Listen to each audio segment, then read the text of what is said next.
So hello everyone, welcome back to my channel BSc rock paper. आज अपन बात करेंगे सर्कुलेटरी सिस्टम के नेक्स्ट लेक्चर के बारे में।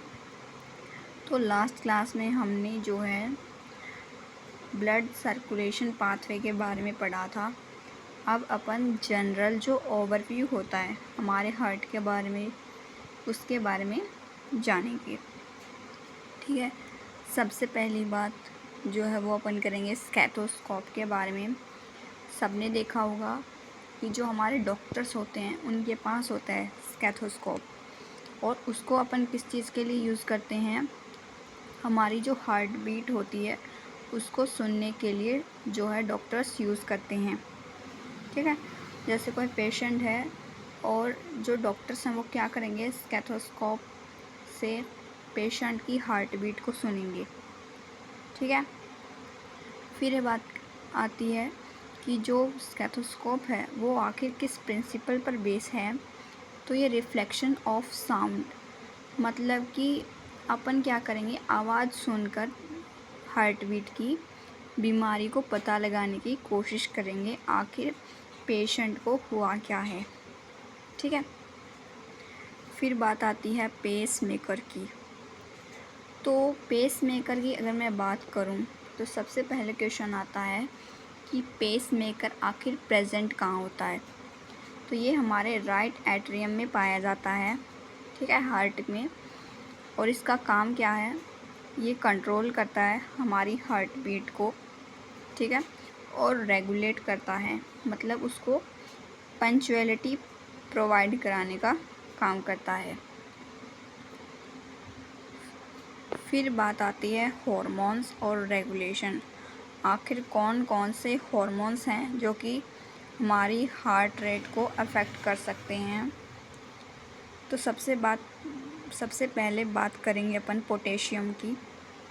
तो पोटेशियम क्या है, ये कंट्रोल करता है हमारे हार्ट रेट को और रेगुलेट करता है। ठीक है, सबको पता है कि 1 मिनट में हमारी हार्ट बीट कितनी होती है, पर मिनट 72 टाइम्स होती है। सबको पता है ये बात। फिर जो दूसरा हॉर्मोन्स है वो है हमारा थायरोक्सिन और एड्रिनल हार्मोन। तो ये क्या करते हैं, हॉर्मोन्स हमारी हार्ट रेट को इंक्रीज़ करने का काम करते हैं। ठीक है, फिर आता है जनरल ओवरव्यू, मतलब ये सारी चीज़ें आपको पता होनी चाहिए। आपसे क्वेश्चन पूछा भी जा सकता है और नहीं भी पूछा जा सकता। जैसे ये जनरल साइंस का क्वेश्चन बन सकता है, रीजनिंग में भी कई बार पूछ लिया जाता है। ब्लड की अगर अपन स्टडी कर रहे हैं तो उसको अपन क्या बोलते हैं, हीमेटोलॉजी। हीम मतलब कहीं ना कहीं ब्लड से रिलेटेड है, हीमोग्लोबिन नाम सुना होगा ना, और लॉजी मतलब स्टडी। अगर अपन ब्लड की स्टडी कर रहे हैं तो उसको अपन बोलेंगे हीमेटोलॉजी। फिर है आखिर पीएच कितना होता है। ठीक है, पीएच कितना होता है ब्लड का, तो 7.4 होता है। बेसिक और एल्कलाइन दोनों में से हो सकता है। फिर है डेफिनेशन कि आखिर ब्लड क्या होता है। तो ब्लड जो है एक फ्लूइड है। ठीक है, ब्लड एक फ्लूइड की तरह काम करता है और कनेक्टिव टिश्यू है। ठीक है, आपसे डेफिनेशन वैसे तो नहीं पूछी जाएगी, लेकिन आपको पता होना चाहिए। फिर बात आती है कि ह्यूमन अगर है, मनुष्य है कोई, तो मेल के अंदर कितना ब्लड पाया जाता है और फीमेल के अंदर कितना ब्लड पाया जाता है। तो मेल के अंदर जो है ब्लड की क्वांटिटी, वैसे तो एक नॉर्मल ह्यूमन बीइंग के अंदर बात करेंगे तो ऐसा माना जाता है कि 14 ग्राम मतलब कि खून होना चाहिए। पर जो मेल होते हैं उसमें 5 to 6 लीटर्स होता है, और जो फीमेल है उसके अंदर होता है 4 to 5 लीटर्स। ठीक है, हमारी जो बॉडी है वो 70% किससे बनी हुई है, मतलब हमारी बॉडी के अंदर 70% क्या पाया जाता है, पानी पाया जाता है। ठीक है। फिर है टोटल बॉडी वेट, मतलब कि अगर हमारी हेल्दी बॉडी है, एक ह्यूमन जो है वो हेल्दी है, तो उसके अंदर क्या होगा, उसका जो वेट है उसका 7 से 8% हिस्सा किसका होता है, ब्लड। मतलब एक ह्यूमन है जो कि हेल्दी है और मान लो कि उसका जो बॉडी वेट है वो मान लो 60 kg है या फिर 50 kg है, तो उसके वेट के हिसाब से उसकी बॉडी में 7 से 8% हिस्सा किसने लिया हुआ होता है, ब्लड ने। ठीक है। बाकी जो हिस्सा है उसमें और भी बहुत सारे कंपोनेंट्स आ जाते हैं।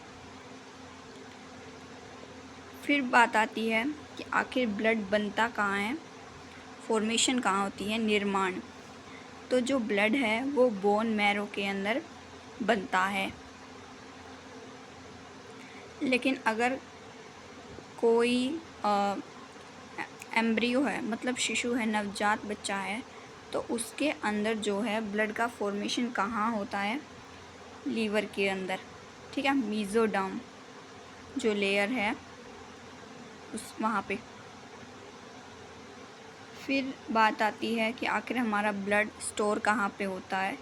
तो हमारा जो ब्लड है वो स्टोर होता है हमारे बॉडी के स्प्लीन जो हिस्सा है वहाँ पे। ठीक है, जहाँ पे आरबीसी डिस्ट्रॉय होती है।